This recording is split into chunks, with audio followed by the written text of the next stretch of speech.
अरुण जी, राधे राधे महाराज जी। महाराज जी प्रणाम। महाराज जी, अद्वैत सिद्धांत के अनुसार ब्रह्म आत्मज्ञान ही साध्य माना गया है, पर वैष्णव सिद्धांत में जीव सदैव परमात्मा का अंश माना गया है और जीव भगवान के संबंध ज्ञान को साध्य माना गया है। क्या भक्त और ज्ञानी का साध्य अलग अलग है? नहीं बच्चा, जैसे एक शब्द के पर्यायवाची कई होते हैं ना। हम किसी भी शब्द को, जैसे पानी है, तो अंग्रेजी में बोला जाए तो वाटर है, ओए जल, नीर, ऐसे बोला जाता है ना। ऐसे ही भगवान के अनंत नाम है। ज्ञान में उन्हें ब्रह्म कहा गया, आत्मा संबोधन किया गया। आत्मज्ञान आत्मा। योगी जन उसी को परमात्मा बोलते हैं, भक्तजन उन्हीं को भगवान बोलते हैं। और चराचर जगत जिस भाव से उनको बसता है, वही परम तत्व उसी भाव से उसको अनुभव में आता है। अब अभेदात्मक भक्ति और भेदात्मक भक्ति प्रायः दो भाव प्रधान लिए गए हैं। अभेद उपासना में, ज्ञान मार्ग में तत्त्वम असि, ये वेद का महावाक्य है। तत् वह, त्वम तुम, असि वही हो। अभेद। कैसे अभेद? 100 घड़े में एक सूर्य का प्रकाश पड़ रहा है तो सूर्य क्या दिखाई दे रहे हैं? 100, पर सूर्य क्या है? एक है। घड़ों के कारण सूर्य 100 भास रहा है नहीं, और 100 घड़े नष्ट कर दिए गए तो सूर्य कितने मरे, कितने बिगड़े? एक भी नहीं, वो एक। ऐसे ही वो एक परमात्मा अनंत शरीरों में, जड़ चैतन्य में उपस्थित है। अनंत, यही उसका योग का ऐश्वर्य है, अनंत रूपों में। अब उसे कोई राम, कोई कृष्ण, कोई देवी, कोई जो जिस भाव से माने, वैसे ही वो उसके ज्ञान में, ध्यान में, अनुभव में आता है। अभेदात्मक भक्ति में तरंग समुद्र में लीन हो गई, नाम रूप दोनों खत्म हो गया। तरंग में क्या था? जल ही तो था, समुद्र ही तो उच्छलित हो रहा था। क्यों उच्छलित हो रहा था? क्योंकि वायु विकार था। इसलिए बहुत ध्यान से सुनना, क्योंकि अध्यात्म का प्रश्न है ना आपका। जब वायु विकार हुआ तो समुद्र तरंग के नाम से जाना गया। ये तरंग है क्या? मूल में देखो, समुद्र है, वही वायु विकार के कारण। अब वायु हट गई तो बचा क्या? समुद्र ही तो बचा ना। तो बीच में क्या था? समुद्र ही तो था, केवल वायु विकार था ना। ऐसे ही अज्ञान के विकार के कारण हम अपने को प्रभु से अलग सत्ता मान ली। मैं मनुष्य, मैं स्त्री, मैं। अब ये अलग सत्ता मानने के कारण हमारी जन्म कर्म परंपरा चल पड़ी। कभी दुर्गति, कभी शुभ गति, कभी अशुभ गति, इसी में भटक रहे हैं। अगर ये वायु विकार हटे, माया विकार हटे, तो बचा क्या? तो वो है कि अहम ब्रह्मास्मि, मैं ब्रह्म हूं। क्योंकि इसको लेकर थोड़ी मैं बोल रहा है, स्वरूप को लेकर। जब स्थूल शरीर, सूक्ष्म शरीर, कारण शरीर, तीनों से अज्ञान निवृत्त हुआ, तो अपने स्वरूप का जब बोध हुआ तो क्या हुआ? ब्रह्म, मैं वही हूं। ये हुई अभेद, ये हुआ ज्ञान। समझ पाए? अब भक्ति में आते हैं,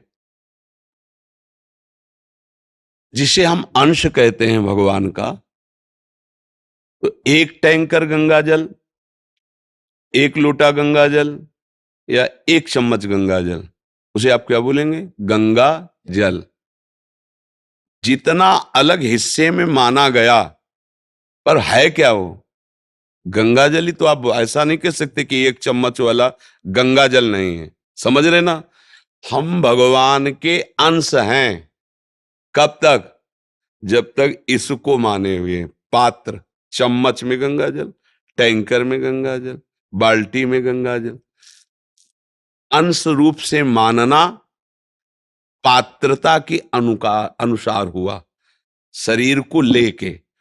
और जहां शरीर का भाव हटा तो जानत तुम्हें तुम्हें होए, वो भगवत स्वरूप हो जाता है। अब भगवत स्वरूप होकर ज्ञानी जन मुक्त हो जाते हैं। और प्रेमी जन अपने आप से अपने आप की आराधना करके मगन रहते हैं। प्रभु और वो दो नहीं रह गए, दो ना रहते हुए भी दो रूपों में खेल रहे हैं, इसलिए ये और गाढ़ा रस हो जाता है। ज्ञान से भी श्रेष्ठ प्रेम है, क्योंकि ज्ञान ब्रह्मानंद में जे ही जनक जी महाराज भगवान श्री राम पर पहली दृष्टि पड़ी तो विश्वामित्र जी महामुनि ज्ञानी हैं, उनसे कह रहे हैं कि इन्हीं विलोकत अति अनुरागा बरबस ब्रह्म सुखई मन त्यागा। ये क्या हो रहा है?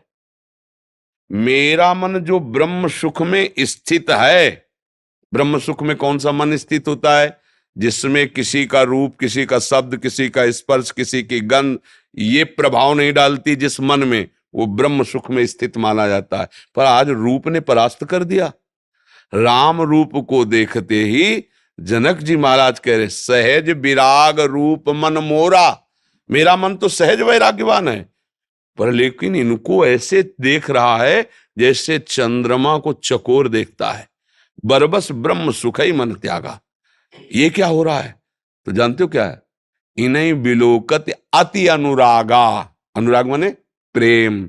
देखो भगवान का प्रेम रूप ऐसा है कि ब्रह्म सुख का बरबस त्याग करके प्रेम रूप में जनक जी अधीन हो रहे हैं। और जनक जैसे ज्ञानी परमहंस सुखदेव जी के गुरु जी हैं जनक जी, अभेद होते हुए भी भाव में भेद स्वीकार करके ये प्रेम का खेल, ये अनंतानंद है, वो अखंडानंद है। समझ रहे? तो प्रेमी जब इस प्रेम रस को प्राप्त होते हैं तो भगवत स्वरूप होते हैं। मैं नहीं रह जाता। जब खोजने के लिए चला तो मैं था, और जब मिला तो मैं खोजने वाला गायब हो गया। अब ब्रह्म नहीं, माया नहीं, नहीं जीव, नहीं काल, अपनी ही सुधि ना रही, एक रहे हो नंदलाल। आ गए ना एक में, चाहे इधर से आओ चाहे इधर से आओ, एक में। वो मैं में स्थित हो गया, तू में स्थित हो गया। और जो मैं तू में स्थित है वो माया में स्थित है। मैं और मोर तोड़ता है माया, वो मैं में स्थित हो गया ब्रह्म ज्ञानी, और ये तू में स्थित हो गया भक्त। तू ही तू है, जिधर देखता हूं तेरी ही महिमा है तू। और देखते देखते देखने वाला समा गया। देखत देखत ऐसा देख, मिट गई दुविधा, रह गया एक। ये देखना भक्त का होता है। अब वहां प्रभु ही प्रभु रह गए। अगर भजन नहीं हो रहा तो हमारी बात तुम्हारे माइंड में समझ में नहीं आएगी, और अगर भजन हो रहा है तो आप समझ रहे होगे हमारी बात को। ये मतलब अध्यात्म का शुद्ध निर्णय है, अभेद स्थिति ज्ञान की। और ये भेद से अभेद और अभेद से भेद, वो भेद से अभेद जीवन मुक्त, ये भेद से अभेद, अभेद से भेद। समझ गए? अभी अज्ञान का भेद नहीं है, एक ही तत्व कई रूपों में खेल रहा है अपने आप में, अपने आप से अपने आप में खेल रहा है। अब आगे बढ़ो भजन मार्ग में, तो अब इन दोनों का अनुभव करो, तब जाके जीवन मुक्त हो जाओगे, तब परमानंद में नहीं। क्योंकि ये बुद्धिगत बात नहीं बच्चा, ये स्थितिगत बात है। जब तक हृदय की स्थिति नहीं होगी तो समझ में नहीं आएगा।